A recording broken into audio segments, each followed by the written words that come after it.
Adieu les jeunes, aujourd'hui on parle de ce qu'on va pouvoir faire au jardin en décembre et puis évidemment ce qu'on peut faire aussi en intérieur. C'est parti. Alors, on va commencer par l'intérieur. En intérieur, on n'a pas grand-chose à faire à part peut-être encore réduire un peu l'engrais suivant les plantes. Euh, Moi là maintenant, je leur mets plus qu'une fois par mois l'engrais, une à deux fois, ça dépend. Si je vois qu'elle commence à tirer un peu la tête, bah, je remets un petit coup, mais voilà. De toute façon, le rempotage, c'est pour bientôt et donc bah voilà, on s'embête plus trop. Pour l'extérieur, eh ben, on va avoir tout ce qui est taille, donc élagage pour les gros arbres, on peut commencer. Pour tout ce qui est arbres fruitiers à pépins, on va pouvoir y aller aussi. Et puis pour ce qui est des arbustes de haies par exemple, ou de massifs, eh ben, en décembre, une fois qu'ils ont perdu leurs feuilles, c'est le bon moment. Mais ça va encore s'étendre encore pendant les mois qui suivront, donc tranquille quoi.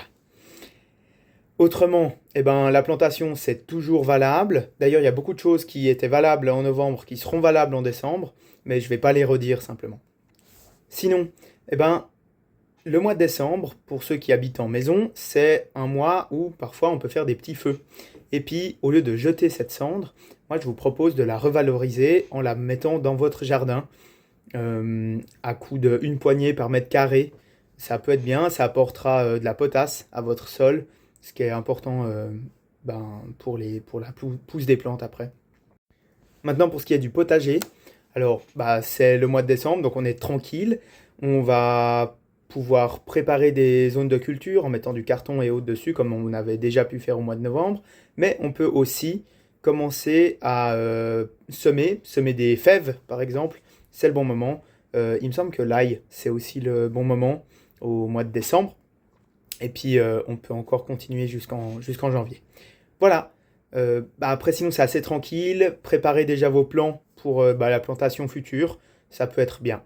Et puis, voilà, laissez-le au repos, tranquille. Ne le retournez pas, surtout pas. Laissez-le tranquille.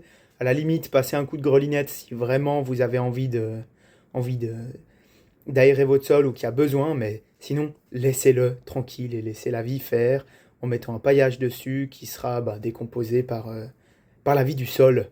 Étant donné que le mois de décembre, c'est un mois assez tranquille au jardin, ce que je vous propose, c'est aussi de commencer à faire des infrastructures pour la biodiversité dans votre jardin. Euh, je ferai une vidéo une prochaine fois. Là, je suis un peu pris avec l'école, mais dès que j'ai un peu de temps, je vous ferai une vidéo sur ce qu'on peut faire, mais ce qu'on peut faire aussi sur les balcons pour inviter la biodiversité aussi en ville. Et puis, ben voilà. Sur ce, passez un bon mois de décembre. Et puis, je vous dis à la prochaine. La bise.